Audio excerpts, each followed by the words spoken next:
Raríssimas, raríssimos e raríssimes, bom dia, René de Paula Júnior falando aqui no Radinho de Pilha, 19 de agosto de 2024, segunda-feira, e vou anunciar aqui uma pequena mudança.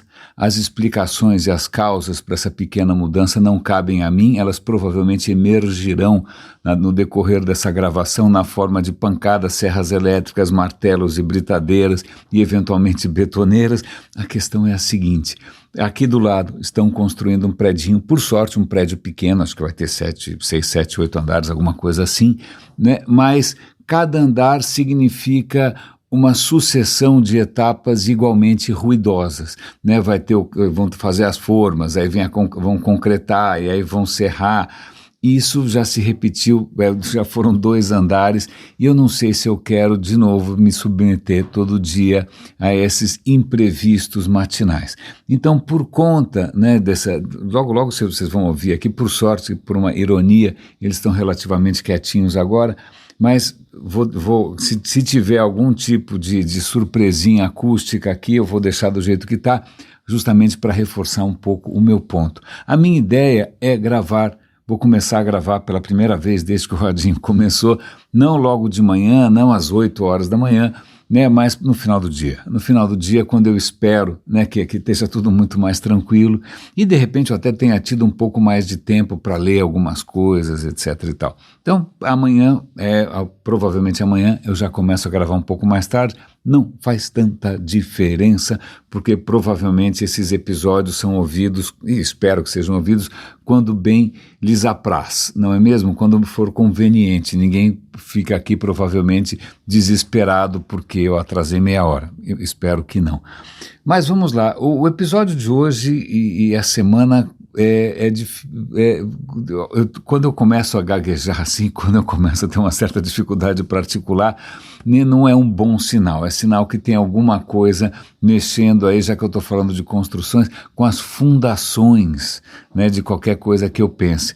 E é muito interessante porque, puxa, esse final de semana, acho que certamente aconteceu com vocês também, não havia uma alternativa de mídia que não tivesse sendo dominada pelas notícias da morte do Silvio Santos, do Cenoura Abravanel. Ok? Eu mesmo fiz um episódio especial no sábado porque eu trabalhei no SBT, porque eu venho de televisão inicialmente, antes de trabalhar com internet, depois de estudar engenharia, televisão foram anos absolutamente maravilhosos, então eu fiz uma coisa ali memorialista, uma coisa biográfica e autobiográfica, não sei se interessa a alguém, né? Mas a questão é que, para minha surpresa, né, mesmo um personagem que me parece tão difícil de atacar, né, que fez parte da vida de todo mundo de uma maneira que eu achava, relativamente positiva, não é, ele fosse alvo, obviamente, de massacres, dependendo do grupo que você está. Então, minha mulher, que tem muito mais paciência do que eu, provavelmente um fígado mais saudável, um plano de saúde um pouco mais robusto, né, ela continua participando de grupos de interesse profissional, grupos que acabaram, cada um deles, tomando um rumo ou então se cristalizando em torno de alguma linha política. Então ela tem um grupo de trabalho que, curiosamente, está cheio de gente de direita e um outro grupo de trabalho de estudo que também está, curiosamente, cheio de gente de esquerda.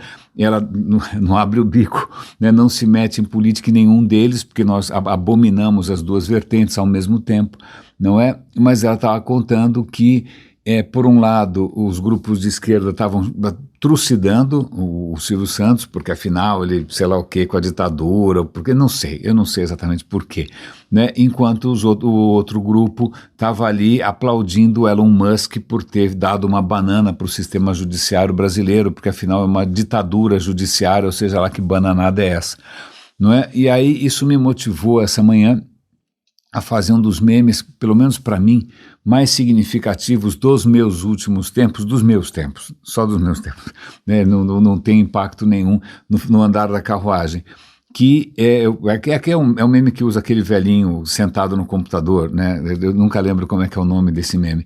Então, que ele falou, olha, não é que eu estava errado, eu simplesmente ainda não tinha achado os grupos certos.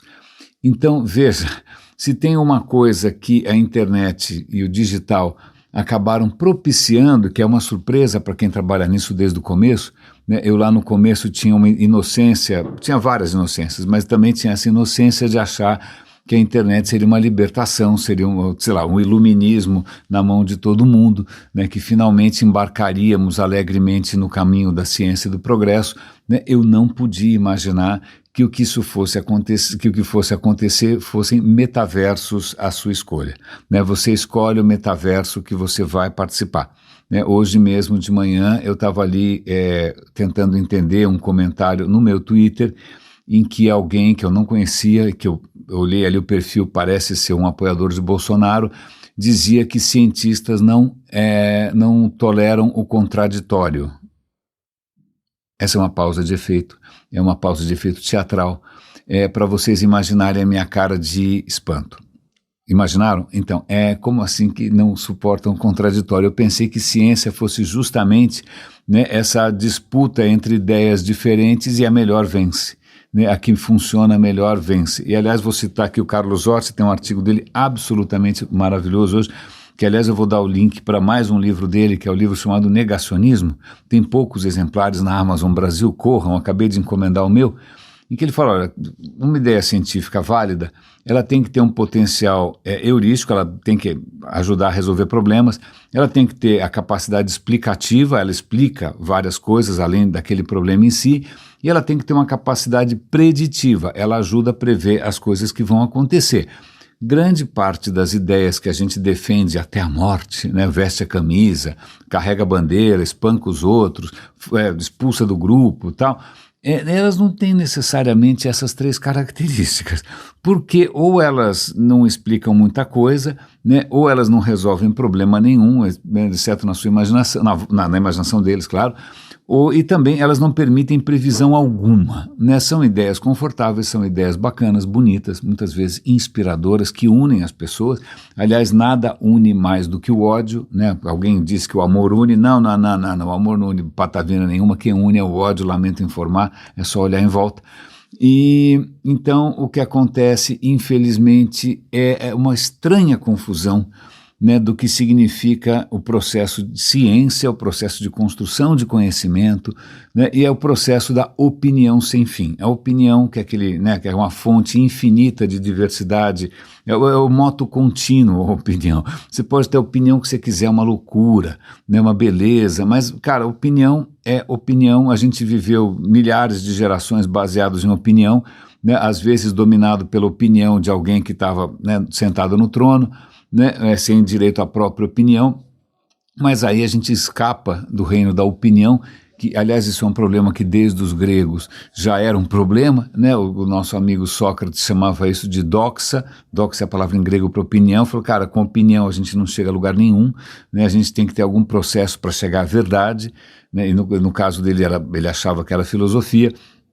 Não tinha chegado ainda em toda a experimentação científica, tal, validação, matemática, tal, né? Mas veja, a doxa, a opinião é um espetáculo. E o que está acontecendo hoje com o digital é simplesmente isso, né? É um buffet self-service de opiniões, onde toda opinião vale, mesmo as completamente equivocadas, as erradas, e se você tentar demonstrar que uma opinião não para em pé, não resiste ao teste do riso, você vai ser censurado por ser um censurador, você está censurando o contraditório, né? Então, a questão é as pessoas não distinguirem o que é opinião e o que é eventualmente um fato ou a verdade, né? Eu sei, lógico que a verdade nunca é absoluta, é um processo, não é? Mas, então, é até interessante porque esse artigo do Carlos Orsi, que eu vou dar o link aqui, muito bom, ele faz uma distinção entre o possível e o plausível. Né? Muitas coisas são possíveis, que de repente alienígenas tenham, sei lá, não é impossível, né? Feito as pirâmides, né? Que, sei lá, os democratas sejam alienígenas, não sei. Mas a questão é se é plausível. Né? Vamos lá, resiste ao teste do riso, isso é comprovável, sim ou não? Só que essa confusão entre o que é plausível e o que é possível, não é? O que acontece é que isso acaba gerando aí, acaba sendo alimentado por uma indústria. E no meu tempo, né, quando eu fiz faculdade de comunicação, né, os professores que todos rezavam pela mesma cartilha, ou mais ou menos pela mesma cartilha, porque afinal se você juntar 3 pessoas de esquerda na mesma sala, elas vão se matar por causa de pequenos detalhes teológicos ali, né? Um é trotskista, outro é leninista, outro é maoísta, sei lá o que, assim vai, stalinista, são vários, né? Mas a questão é que eu fui treinado para ter um ódio visceral do que na época era chamado de indústria cultural, do monopólio dos meios de comunicação de massa. Aliás, talvez tenha sido por isso que eu tenha abraçado com tanta alegria e entusiasmo varonil, né, ao surgimento da internet, que prometia ser o fim dos meios de comunicação de massa, o fim da manipulação, né? Mas hashtag absolutamente só que não. É um só que não gigantesco, né? O que a gente está vendo agora é toda uma indústria bilionária baseada justamente em opiniões sem fim, e que está justamente solapando a capacidade da gente dar, o destaque devido ou, né, a atenção devida ou as honrarias devidas ao processo sério de busca de um conhecimento verdadeiro, um conhecimento mais correto, né? Na verdade, opinião, esse buffet self-service, pronto, deixa todo mundo feliz, porque você não vai se sentir burro, você não vai se sentir um tapado, você simplesmente não entrou no grupo certo, sai daquele grupo e vai para um onde todo mundo pensa igual a você e você vai ser abraçado. Não é aquela história de que existe alguma religião onde a divindade te ama, onde você esquece, né? Quem realmente te ama são os grupos do WhatsApp, né? Porque ali realmente você é aceito como mais um. E aliás é muito interessante, falando de Silvio Santos, eu não sabia, mas eu trabalhei no SBT, e o chefe do meu chefe, que era o Marcos Wilson, que era pai de um velho amigo, o Juliano Spayer, ele é jornalista, ele era diretor de jornalismo no SBT quando eu trabalhei lá. Eu não sabia, mas ele tinha sido um dos 2 jornalistas que tinha feito a primeira longa entrevista com o Silvio Santos, né, uma entrevista que era para durar 1 hora, o Silvio Santos não gostava muito de dar entrevista de jornalistas, mas ele acabou dando uma entrevista de 7 horas. Eu até vou dar o link aqui, porque tem ali um resumo, então vocês não vão ter que ler 7 horas. Mas tem detalhes que eu não conhecia da vida dele no circo, como o Camelô, né, o Carlos da Nóbrega, a Praça é Nossa, o Baú da Felicidade, é interessantíssimo. Mas num certo ponto eu parei, porque a matéria era muito longa, mas minha mulher foi um pouco mais adiante, e ela comentou que naqueles programas em que você fazia, sei lá, quem sabe sabe, eu já nem sei mais, né, que você fazia perguntas difíceis, o cara tinha que responder, o Silvio Santos conversava antes, né, com os candidatos e falava, olha, é o seguinte, se você souber a resposta imediatamente, dá uma segurada, né? Olha aí a construção demonstrando por que eu vou começar a gravar às 8 da noite. Então, não banque o sabichão, né? Não responda imediatamente, dê uma enrolada, faça ali uma novelinha para, agora eu acho que eu sei, né? Agora eu descobri. Por quê? Porque o Silvio Santos tinha um entendimento muito intuitivo, muito visceral de como funciona uma audiência massiva. E aí o que o Silvio Santos fala, olha, ninguém gosta de um sabichão, ninguém gosta de quem sabe tudo, né? Ninguém gosta daquele cara que está sempre certo. Então, lá na década de 60, o nosso amigo já tinha percebido, talvez por ter trabalhado das maneiras mais, com os contatos mais diretos possíveis com sua própria plateia, não é? Ele já sabia desse profundo anti-intelectualismo, né? Dessa rejeição bastante, como hei de dizer, explícita, né, de grande parte da população com qualquer um que saiba ou que pose de bacana em termos de conhecimento. Então veja que uma parte, né, do sucesso dos programas dele foi justamente como é que você traz, né, algum conteúdo que seja baseado em conhecimento que não entre aspas, ofenda ou magoe ou cause ressentimento entre quem não tem ideia do que está acontecendo. Eu achei essa história bastante interessante. Mas vamos voltar aqui, porque isso por si só já é um assunto que ainda mais com essa história do Elon Musk, simplesmente de canetada, tirando o Twitter do Brasil, né? Aliás, a primeira coisa que eu fiz foi procurar pelos meus ex-colegas, muitos colegas meus, eu trabalhei com muita gente no Yahoo, trabalhei com muita gente na Microsoft, essas pessoas normalmente mudam de empresa com uma certa facilidade, né? Sai daqui, vai para o Facebook, sai do Facebook, vai para a Adobe, ou vai para o TikTok, sei lá para onde vai, né? E alguns deles eu me lembrava que tinham ido para o Twitter. E eu identifiquei uma amigona, figura maravilhosa, profissional excepcional, que eu lembrava que ainda estava no Twitter, e eu falei, e aí? Estou preocupado com você. Ela falou, cara, acabou. Né? Imagina, você chega um dia para trabalhar, o cara demitiu simplesmente o escritório inteiro, né? Eu fico imaginando quantas multas ele vai ter que pagar por violação de contrato de publicidade, de parceria, etc e tal, quantas indenizações trabalhistas, mas um cara não está nem aí, ele é bilionário, tanto faz, isso não vai fazer diferença. O que, aliás, me faz, permito-me compartilhar aqui algumas coisas que me inquietam profundamente, que também foi origem de mais um meme matinal, né? Por que que as pessoas pagam pau para bilionário?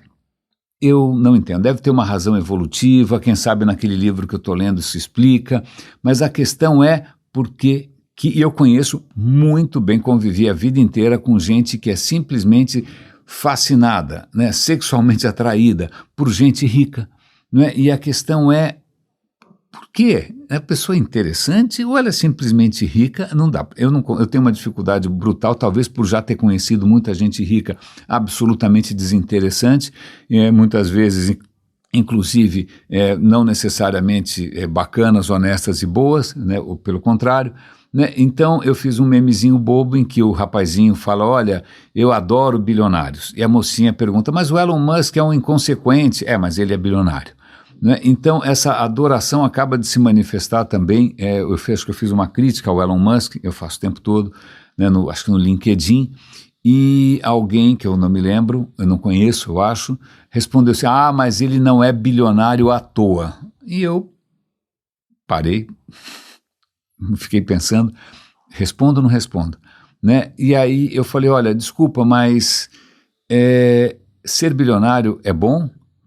Para você ser bilionário, você precisa ser bom, né? E o mundo precisa de bilionários ou de pessoas boas, né? Tá aí, fica aí a provocação. Eu tenho, mas não adianta, isso é absolutamente remar contra a maré, né? A gente aparentemente isso faz parte da natureza humana, não é? Grande parte da admiração pelo Silvio durante muito tempo, porque ele era considerado o homem mais rico do Brasil, e era um rico até que era bastante simpático, tratava todo mundo com respeito, não é mesmo? Até que, por isso que acho que muita gente considera como exemplo, ele é o bom rico, né? É o rico que trata todo mundo como colegas de trabalho, não humilha ninguém, sei lá, né? Mas, em suma, estou aqui divagando, mas é que a semana para mim está começando de maneiras um pouco perturbadas, por ter trombado com essas notícias um pouco esquisitas.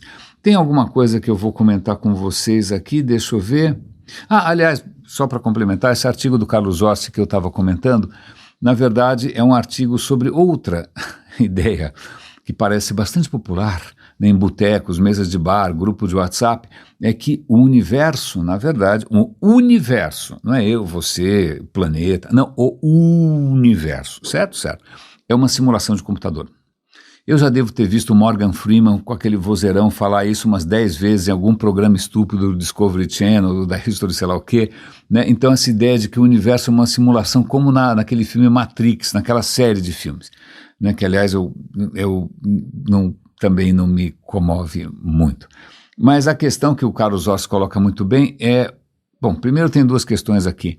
Em primeiro lugar, parece que, por uma questão de modelo de negócios, né, todas as plataformas e canais e mesmo profissionais de comunicação desencanaram de tentar falar aquilo que é verdadeiro para falar aquilo que é interessante, o que não tem nenhuma relação direta com ser verdadeiro, né? Então o cara vai jogar ideias instigantes, interessantes, que podem dar um bom assunto, mas que de novo não param em pé, né? E a ideia da simulação, esse universo é uma simulação. Se a gente parar para pensar, vamos parar para pensar, eu sei que nem sempre isso é uma coisa muito bem recebida, mas vamos lá, simulação, então tá, imagine, ok, então você está jogando Minecraft, o Minecraft é um mundo, né, qualquer desses games online massivos, ele é um mundo que realmente funciona na nuvem, ele é uma simulação de computador. Ok. Agora vamos imaginar, será que alguma civilização chegou ao ponto de construir máquinas tão poderosas que são capazes de simular um universo inteiro em tempo real, né? Aí você fala, isso explicaria muita coisa. Mais ou menos, na verdade você está jogando a explicação para mais longe, né? Então a questão é, e essa outra civilização veio da onde? Eles são reais e nós não. Então, se eles são reais, agora, eles surgiram de onde? Né? Como é que você explica esse universo em que eles estão? A não ser que você imagine que eles também são simulação feita por uma outra civilização mais adiantada que está realizando uma simulação. Né? Na verdade, você só está colocando o problema mais longe. Não, esse mundo se explica pelo outro mundo. Tá legal, e o outro mundo? Não, tá legal, esse criador veio de onde? Né? Alguém criou o criador? Não, ele se criou sozinho. Né? Ok, parabéns, excelente explicação, né? Que explica muita coisa. Aviões quando caem, a gente vai entender perfeitamente por que eles caíram, a gente vai conseguir prever, inclusive, quando um vulcão de repente ameaça a cidade. Bom, ok, deixa para lá, mas a colocação do Carlos está certa. Né? Essa história de ficar achando que o universo pode ser uma simulação não explica, na verdade, complica. Né? Na verdade, joga mais para longe. É mais ou menos como dizer que a vida nesse planeta começou em algum lugar lá fora. Tá legal, foi um meteorito que trouxe, ou alienígenas que trouxeram. Tá, mas e os alienígenas começaram como, cara pálida? Então a gente vai cada vez jogando mais distante a causa, quando tem uma hipótese um pouco mais simples.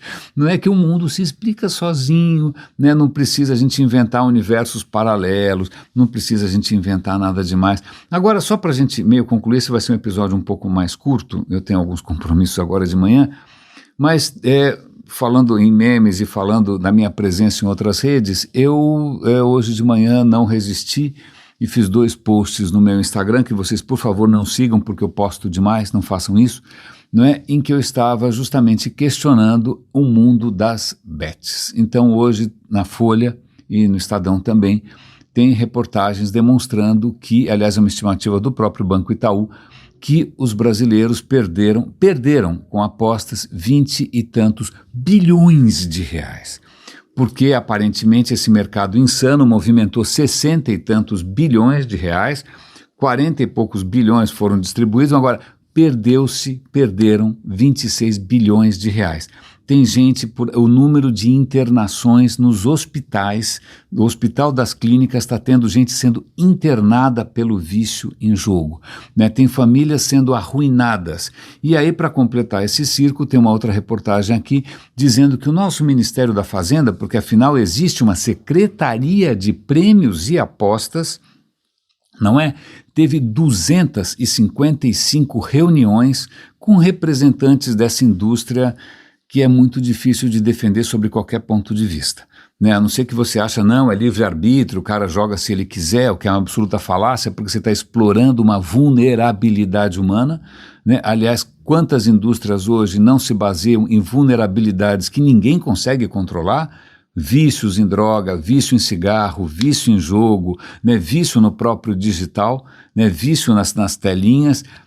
Isso tudo é uma exploração de fragilidades, ninguém aqui é super-homem. Aliás, vou fazer um comentário aqui.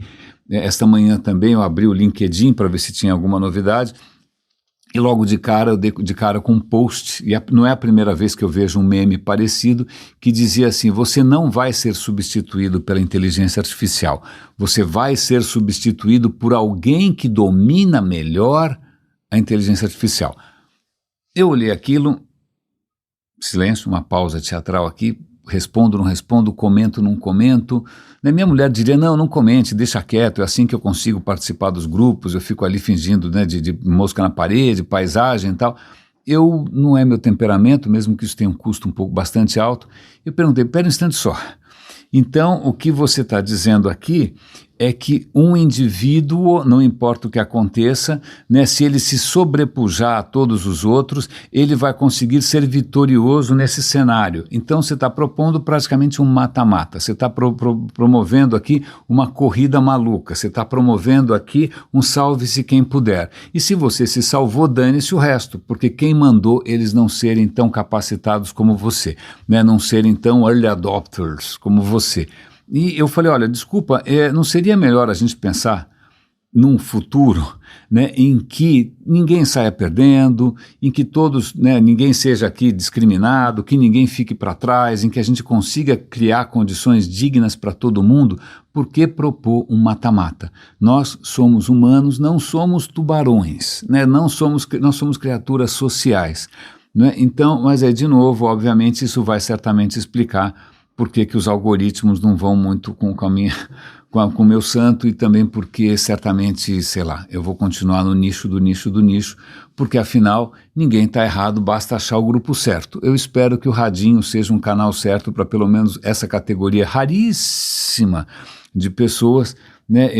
Aparentemente não somos campeões de audiência, né? Eu agradeço a vocês aqui, colegas de auditório, pela simpatia, pelo carinho, pelo apoio de 14 super raríssimos que apoiam aqui voluntariamente, ajudam o Radinho a pagar algumas contas, porque o Radinho paga para estar no ar, ele não é monetizado, ele não tem anúncio, não tem patrocinador, não tem nada, tem apenas a colaboração espontânea, voluntária, generosa, altruísta, né, de quem também acha que, né, bom, nem sei, eu espero que seja pelas melhores razões possíveis.